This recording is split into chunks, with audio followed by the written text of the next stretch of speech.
l'évangile de Jean au chapitre 4. Le titre du message, le triomphe de l'amour. Jean chapitre 4, du premier verset jusqu'au verset 7a. J'attends que tout le monde soit prêt. Le triomphe de l'amour. Jean 4, verset 1 à 7a. Voici ce qui est écrit. Le Seigneur Jésus sut que les pharisiens avaient appris qu'il baptisait plus que attention.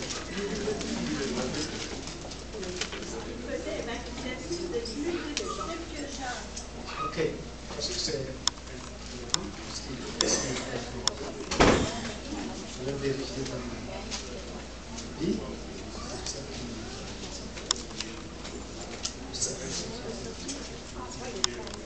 Ok, voilà. Qu'il faisait et baptisait. Le Seigneur Jésus sut que les pharisiens avaient appris qu'il faisait et baptisait plus de disciples que Jean. Toutefois, Jésus ne baptisait pas lui-même, mais c'était ses disciples. Alors, il quitta la Judée et retourna en Galilée. Comme il fallait qu'il passât par la Samarie, il arriva dans une ville de Samarie nommée Sichar, près du champ de Jacob, que Jacob avait donné à Joseph, son fils. Là se trouvait le puits de Jacob. Jésus, fatigué du voyage, était assis au bord du puits. C'était environ la 6e heure, c'est-à-dire vers midi. Une femme de Samarie vint puiser de l'eau. Le Seigneur Jésus alla à la rencontre de la femme samaritaine. Le Seigneur n'a pas de hasard dans son dictionnaire. Dans le dictionnaire de Dieu, il n'y a pas le mot hasard. Si vous pensez que vous êtes ici sur la terre par hasard, détrompez-vous. Si vous pensez que vous êtes ici ce matin par hasard, détrompez-vous. Si vous pensez que vous habitez Sherbrooke par hasard, détrompez-vous. Si vous pensez que le Seigneur vous a amené ce matin pour recevoir ce message, le triomphe de l'amour, et que c'est un pur hasard, détrompez-vous. Il n'y a pas de hasard dans le dictionnaire de Dieu. Lorsque le Seigneur est allé à la rencontre de la femme samaritaine, lorsqu'il est allé s'asseoir au bord du puits, c'est bien calculé parce que pour le Seigneur, tout a sa raison d'être. Vous avez votre raison d'exister et cherchez pourquoi Dieu vous a fait exister. Il vous a fait exister pour sa gloire. Amen. Amen. Vous n'êtes pas une cause perdue, mais vous êtes une cause gagnée par Jésus et pour Jésus. Vous n'êtes pas une cause, un accident de parcours de vos parents. Jésus vous a créé et vous a destiné à sa gloire. Même une prostituée, même une femme que tout le monde méprise, regarde un regard méprisant, la considérant comme un rebut de la société, mais pour Jésus, la femme samaritaine a sa raison d'être. Et c'est ce que nous allons voir, le triomphe de l'amour, que le peuple de Dieu dit Amen, Amen et Amen. En allant à la rencontre de la femme samaritaine, le Seigneur Jésus avait 3 objectifs. Lesquels? Le premier objectif, c'est de libérer cette femme de la colère de Dieu. Vous allez me dire, mais comment? Pourquoi la colère de Dieu est sur cette femme? L'interprète de la Bible, c'est la Bible. Le chapitre 3 de l'évangile de Jean se termine par les versets 35 et verset 36. Donc, les versets 35 et 36 de l'évangile de Jean au chapitre 3 bouclent le témoignage de Jean-Baptiste, son comportement exemplaire, et le chapitre 4 s'ouvre par la rencontre de Jésus avec la femme samaritaine. Les versets qui précèdent le chapitre 4, c'est-à-dire qui précèdent l'épisode de la rencontre du Seigneur Jésus avec la femme samaritaine, se trouvent au chapitre 3 de Jean, versets 35 et 36. Que disent les versets 35 et 36 de l'évangile de Jean? Voici ce qui est écrit. Celui qui croit au Fils a la vie éternelle. Mais celui qui ne croit pas le Seigneur Jésus n'a pas la vie, mais la colère de Dieu demeure sur lui. Je répète, celui qui, verset 35 et 36 de Jean chapitre 3, qui boucle le chapitre 3 et qui en même temps inaugure le chapitre 4 qui annonce la rencontre du Christ avec la femme samaritaine. Voici ce qui est écrit, versets 35 et 36. Celui qui croit au Christ, au Fils de Dieu, a la vie éternelle. Mais celui qui ne croit pas au Fils de Dieu n'a pas la vie éternelle, mais la colère de Dieu demeure sur lui. Avant que le Seigneur rencontre la femme samaritaine, elle ne connaissait pas le Seigneur, elle ne l'a jamais entendu, elle ne l'a jamais rencontré, donc elle ne croyait pas du tout, pas en tout en bon québécois, en Jésus. Par conséquent, elle se trouve sous la juridiction de la malédiction, d'où la colère de Dieu demeure sur elle. Parce qu'elle ne croit pas, parce qu'elle n'appartient pas à Christ, automatiquement, si vous avez dans vos familles des gens qui ne sont pas au Seigneur, ne vous faites pas d'illusions, la colère de Dieu demeure sur eux.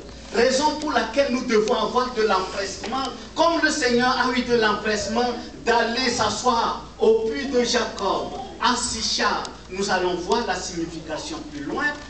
Pour rencontrer cette femme. Parce que le but du Seigneur, c'est pas que la colère de Dieu demeure sur les gens. Le but du Seigneur, c'est que tout le monde soit libéré, peu importe sa race, peu importe sa société, peu importe sa tribu, peu importe sa langue, peu importe la couleur de sa peau, même si Lucie et Jacques sont allés se faire bronzer au Cuba. Peu importe, celui qui ne croit pas au Fils de Dieu, celui qui n'appartient pas à Jésus, celui qui n'a pas rencontré le Christ, celui qui n'a pas le Fils de Dieu dans sa vie, celui qui n'a pas l'Esprit de Jésus dans sa vie, demeure sous la colère de Dieu. Nous devons imiter le Seigneur, avoir ce zèle de nous presser afin de faire connaître le Christ et que la colère de Dieu ne demeure plus sur les membres de nos familles, sur nos voisins, sur ceux que nous connaissons et même ceux qui nous ne connaissons pas. Par la prière, le Seigneur va s'arranger afin de leur envoyer des témoins et faire croiser sur leur chemin quelqu'un qui connaît le Seigneur, qui puisse leur annoncer l'évangile, comme le Seigneur le fait lui-même face à la femme samaritaine, afin de délivrer, afin de libérer ceux qui sont sous l'emprise de la malédiction, de la colère de Dieu. Deuxième objectif du Seigneur Jésus, lorsqu'il alla à la rencontre de la femme samaritaine, quel est son deuxième objectif? Le deuxième objectif, c'est de redonner à la femme samaritaine la dignité. La dignité. Pourquoi la dignité? Nous allons le voir plus loin. Cette femme a perdu sa dignité. Le Seigneur l'a créée ayant du prix aux yeux de Dieu, ayant de la valeur aux yeux de Dieu. Mais elle a perdu sa dignité. Les versets qui vont suivre vont nous le montrer. Elle va devenir une femme échangiste, changeant d'homme comme on change les chemises. Mes bien-aimées sœurs, vous qui êtes ici, Je l'ai dit au mariage la dernière fois, au mariage de Daniel Chanon. Ne vous laissez pas traîner dans la boue. Ésaïe 43, que dit la parole de Dieu? Tu as du prix à mes yeux et que je t'aime. Vous êtes une créature merveilleuse. Ne vous laissez pas, ne laissez pas les hommes vous essayer et puis on verra. On verra quoi? On verra quoi? Au mariage, après la prédication, il y avait une jeune fille qui est venue vers moi, me parlait et me disait, d'après ce que tu as dit, donc, est-ce que, je dis, est-ce que quoi? Est-ce que quoi? Tu n'es pas dans un club, Dieu ne t'a pas créé dans un club de mode où on essaie telle robe, telle chemise, et puis on laisse si ça ne fait pas notre affaire. Tu as du prix aux yeux de Dieu. Amen. S'il y a un gars qui veut vous embêter, envoyez-le moi.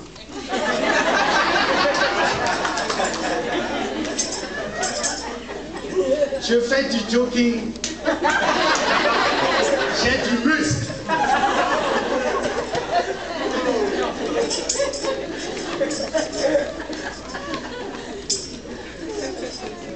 Oh, cette femme que Dieu regarde, que Dieu considère, d'après le psaume 139, David dit, je te loue de ce que je suis une créature si merveilleuse. Dieu dit de cette femme, tu as du prix à mes yeux. Tu es honoré et que je t'aime. Mais elle est devenue l'objet des hommes. Mais Dieu ne va pas laisser faire. Jésus, son cœur bat pour cette femme. Il va prendre tous les grands moyens afin de changer le cours de son histoire. La dignité de cette femme qui a été traînée dans la boue, Jésus va la relever afin de l'honorer et de faire d'elle une femme glorieuse, une femme de valeur, un vase d'honneur dans le royaume de Dieu. Amen. L'amour va triompher. Amen. L'amour va triompher. L'amour du Christ va triompher. L'amour du Christ va relever celle qu'on méprise. Gloire à Dieu. Et vous les hommes, ne jouez pas avec les femmes. Honorez-les.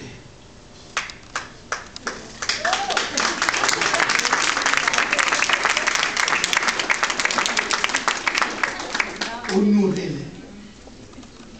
Honorez-les. Alléluia. Honorez-les. Elles ont de la valeur. Elles ont de la dignité. Amen. Amen. Prions afin qu'il n'y ait pas à Chevron des clubs d'échangistes. Si vous avez entendu qu'il y a un club d'échangistes, prenez votre voiture, passez esprit à côté et dites au nom de Jésus, je déclare ce club fermé au nom de Jésus. Nous avons l'autorité de Jésus. Ce que nous lions sur la terre est lié où? Est lié au ciel. Alléluia. Ce que nous lions sur la terre est lié au ciel.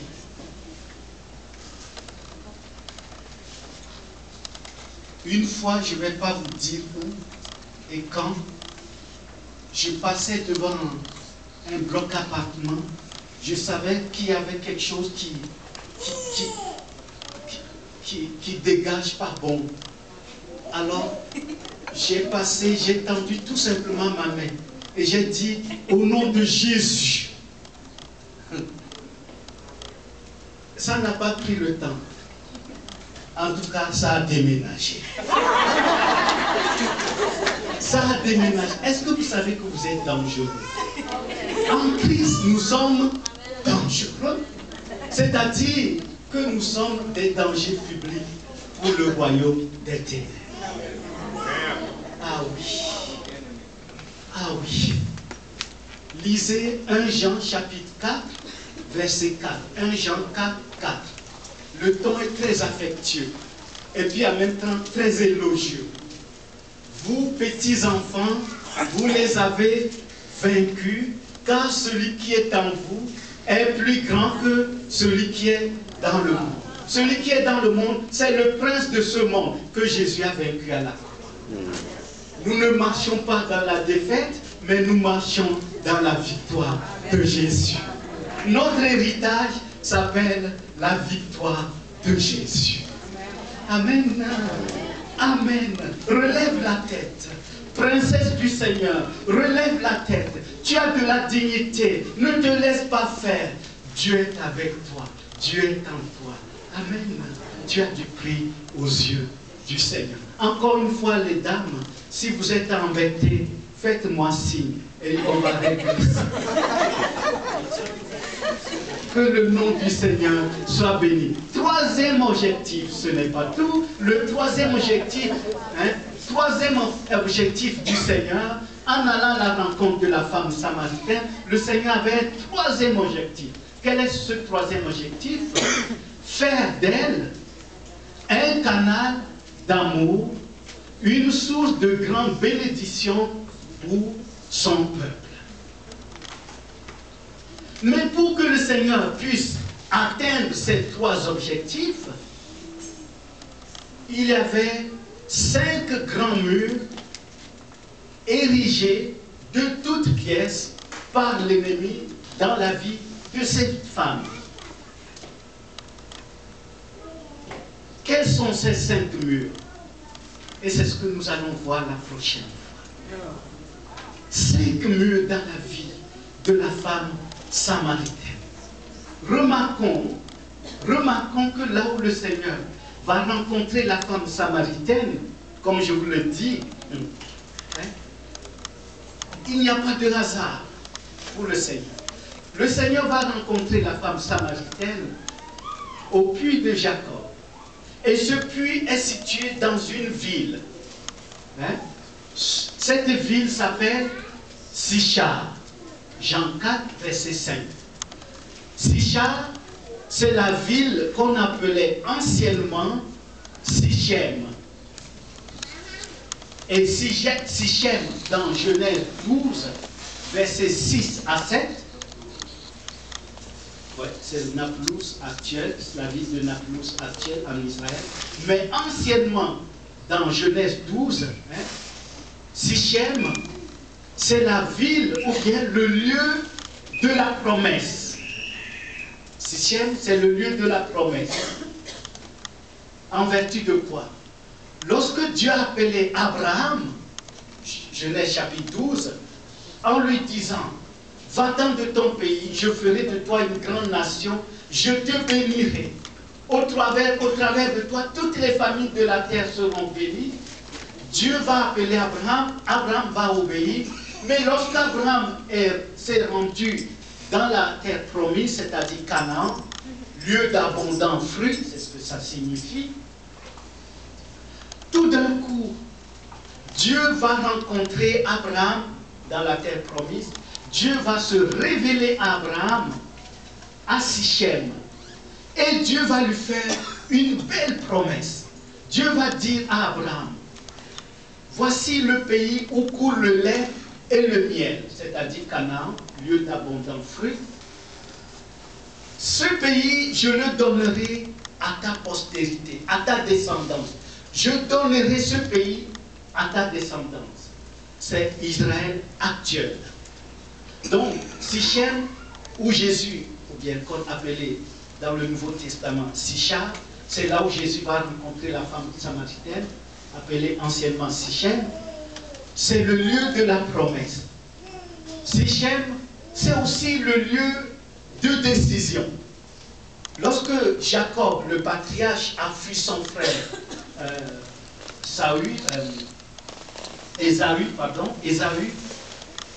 pour avoir usurpé la bénédiction qui était destinée au fils aîné, à la personne d'Ésaü, Jacob va fuir et va s'en aller en Mésopotamie. En revenant de la Mésopotamie, Genèse chapitre 35, Jacob va prendre une décision.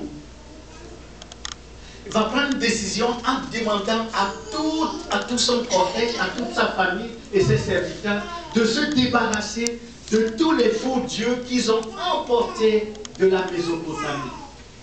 Sichem, c'est aussi le lieu de l'engagement.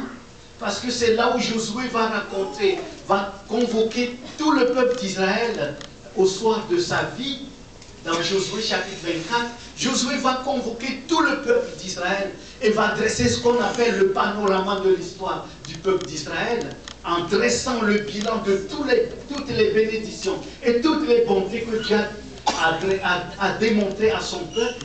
Et Josué va inviter son peuple à prendre un engagement. Soit suivre son Dieu, ou bien continuer à marcher avec les faux dieux païens. Et Josué, en tant que leader, va donner l'exemple d'engagement à suivre. Josué 24, verset 15. « Quant à moi, conclut Josué, moi et ma maison, nous servirons l'Éternel. » Jésus, donc, pour atteindre ces trois objectifs, va aller à la rencontre de cette femme samaritaine à Sichem, ou bien Sicham, lieu de promesse, lieu de décision, lieu d'engagement. Comment cette femme va-t-elle prendre la décision? Comment cette femme va-t-elle recevoir la promesse de Dieu? Comment cette femme va prendre l'engagement de devenir disciple du Seigneur? C'est ce que nous verrons la prochaine fois. Amen. Trois objectifs.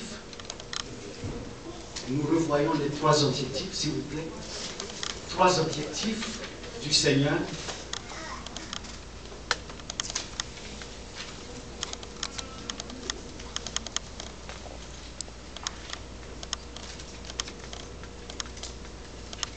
Libération, dignité, canal d'amour, source de grande bénédiction. Que Dieu fasse de vous des canaux d'amour, ceux qui arrosent et ceux qui transportent les bénédictions du Seigneur. Que Dieu vous bénisse. Nous allons prier.